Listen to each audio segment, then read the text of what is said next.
මොටම අයිබෝවන් අද මම ගෙනල්ලා තියෙන්නේ එකට එකක් ලාභ තියෙන රුපියල් 10000කින් උනත් පටන් ගන්න පුළුවන් හැමදාමත් එක වගේ ඉල්ලුම තියෙන ව්‍යාපාරයක්. ඉතින් මේක ගැන මම වෙනමම වීඩියෝ එකක් කරන්න හේතුව තමයි කලින් මම දාපු වීඩියෝස් වල ගොඩක් අය මේ ගැන අහලා තිබ්බා. ඉතින් මම මේ කියන්න යන ව්‍යාපාරය ගැන මුල ඉඳන් හැමදේම A to Z මේ වීඩියෝ එකෙන් ඔයාලට කියලා දෙනවා.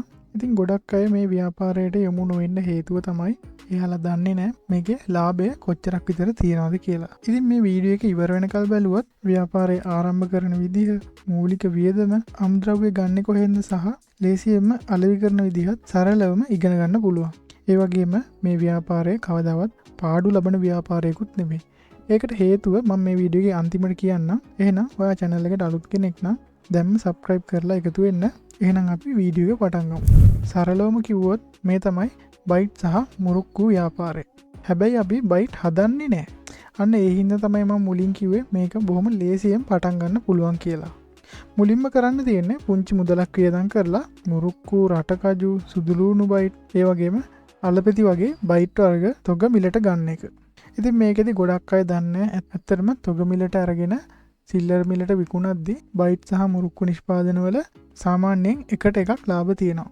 ඉතින් මම පුංචි උදාහරණයකින් මේක පැහැදිලි කරන්නම්. මික්සර් බයිට් කිලෝ එකක සිල්ලර මිල වෙන්නේ රුපියල් 1600ක් 1700ක් වගේ. හැබැයි ඔයාලා මික්සර් බයිට් තොග ගන්නවා නම් රුපියල් 700කට 800කට වගේ මුදලකට මික්සර් බයිට් කිලෝ එකක් ගන්න පුළුවන්. ඉතින් මේක උදාහරණයක් විතරයි. සාමාන්‍යයෙන් රටකජු බයිට් එහෙම මීට වඩා ටිකක් මිල වැඩි. හැබැයි ඒ වගේ එකකට එකට ළඟින් යන ලාභයක් තියෙනවා. ඒ කියන්නේ සාමාන්‍යයෙන් රටකජු වෙළඳ පොලේ අර කිරලා ගන්න තැන්වල ඔයාලා දැකලා ඇති ග්‍රෑම් 100ක් රුපියල් 200ක් වගේ වෙනවා. ඒ කියන්නේ කිලෝ එකක් රුපියල් 2000න් තමයි අලෙවි වෙන්නේ.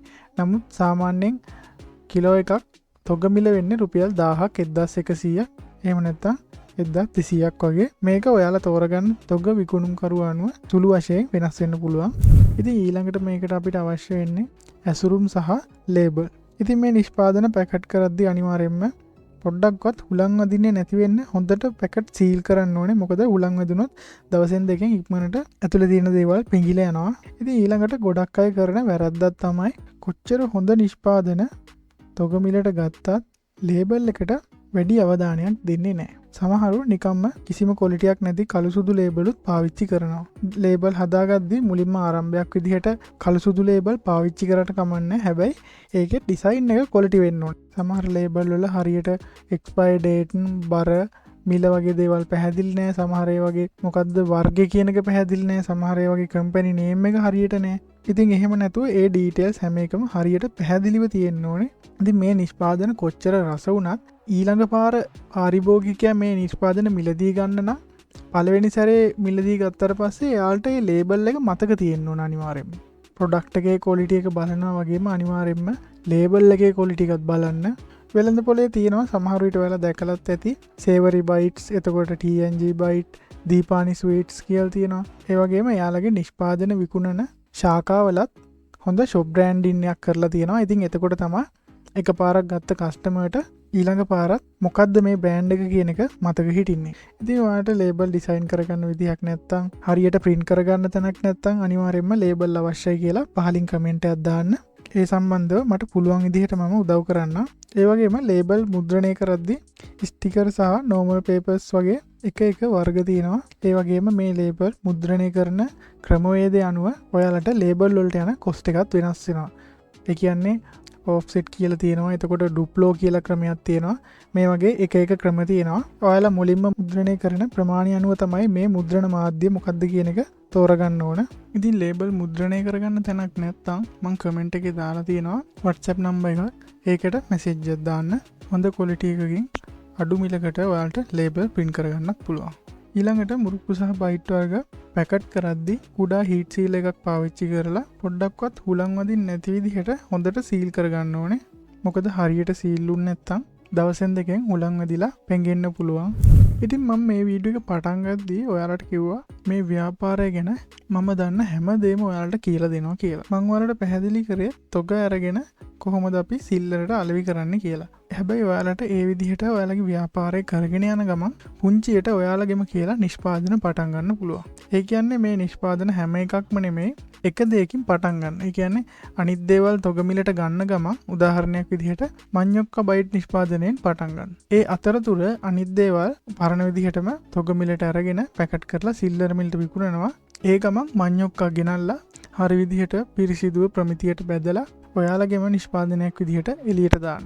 ඊට පස්සේ පුළුවන් ටිකෙන් ටික තවත් මික්සර් බයිට්, රටකජු, සුදුලුණු බයිට් ඒ වගේ එක එක නිෂ්පාදනය ඔයාලගේම ප්‍රොඩක්ට් එකක් විදිහට වෙළඳ පොළට දාන්න. ඉතින් මෙන්න මේ විදිහට ව්‍යාපාරය ටික ටික දියුණු වෙනවත් එක්කම තමන්ම නිෂ්පාදනය කරන්න ගත්තම තියෙන ලාභය ඊටත් වඩා වැඩි වෙනවා.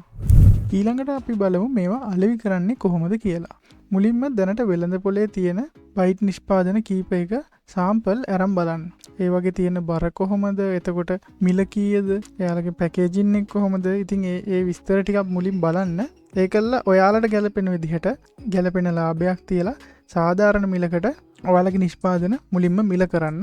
ඉතින් ඊට පස්සේ පුළුවන් සිල්ලර කඩ, සුපර් මාකට්, එතකොට පාසල් වල තියෙන කැන්ටීන් අන්න ඒ වගේ තැන් වලට දාන්න පුළුවන්. මේකෙදී අනිවාර්යයෙන්ම පැකට් විදිහට විකුණනවා නම් ඒවා ලේසියෙන්ම එල්ලන්න පුළුවන් විදිහට හදලම කඩවල වලට දාන්න. ඉතින් ඒ වගේම ඔයාලටම සති පොළට ගිහිල්ලා පාරිභෝගිකයන්ට අලෙවි කරන්නත් පුළුවන්. ඉතින් මේ නිෂ්පාදන අලෙවි කරද්දී අනිවාර්යයෙන්ම ප්‍රමිතිය සහ විකුණුම් මිල ගැන ටිකක් වැඩිපුර සැලකිලිමත් වෙන්න ඕනේ. මොකද පාරිභෝගිකයෝ මේවා මිලදී ගද්දී එයාලා ගෙවන මුදලට වටිනවා නම් තමයි නැවත නැවතත් මිලදී ගන්න පෙළඹෙන්නේ. ඒ වගේ මම කිව්වා මේ ව්‍යාපාරයේ අවදානම අඩුයි. ඒ හින්දා කවදාවත් පාඩු ලබන ව්‍යාපාරයක් නෙමෙයි කියලා. ඉතින් අන්න ඒකට හේතුව තමයි අපි තොග මිලට අරගෙන තමයි සිල්ලර මිලට අලෙවි කරන්නේ. ඉතින් මුලින්ම පොඩි ප්‍රමාණයක් අරගෙන අපි ඒක වෙළඳ පොළට දාලා බලනවා කොහොමද අලෙවි වෙන්නේ කියලා. එතනින් පස්සේ අලෙවි වෙන ප්‍රමාණය අනුව අපිට පුළුවන් දිගටම තොග ලබා ගන්න. එතකොට අපි ගාව හැම වෙලෙම ලොකු ස්ටොක් එකක් තියෙන්නේ. සාමාන්‍යයෙන් මේ නිෂ්පාදන අපිම නිෂ්පාදනය කරනවා නම් එතකොට තොග මිලට ගන්නවට වඩා සාපේක්ෂව පුංචි අවදානමක් තියෙනවා. මොකද අපි නිෂ්පාදනය කරාම කෑම කියන්නේ වෙන දේවල් වගේ නෙමෙයි, කල්ලිකුත් වෙනවා. ඉතින් කල්ලිකුත් වෙන්න කලින් විකුණුනේ නැත්තම් එතනදී අපිට පාඩු සිද්ධ වෙන්නත් පුළුවන්. ඉතින් අද වීඩියෝ එකේ මේ නිෂ්පාදනය ගැන මම හිතනවා ඔයාලා ගොඩක් දේවල් ඉගෙන ගත්තා කියලා. ඉතින් තවත් මොනවා හරි දැනගන්න අවශ්‍ය කරුණු තියෙනවා නම් පහලින් කමෙන්ට් එකක් දාන්න. මම හැම කමෙන්ට් එකටම අනිවාර්යයෙන්ම රිප්ලයි කරනවා. ඉතින් ඔයා තාමත් ලංකා එක්ස්ප්ලේන් channel එක subscribe කරලා නැත්නම් දැන්ම subscribe කරලා එකතු වෙන්න කියලා මතක් කරනවා. වීඩියෝ එක හොඳයි නම් like එකකුත් දාන්න. තවත් මේ වගේ වැදගත් වීඩියෝ එකකින් හමු වෙමු.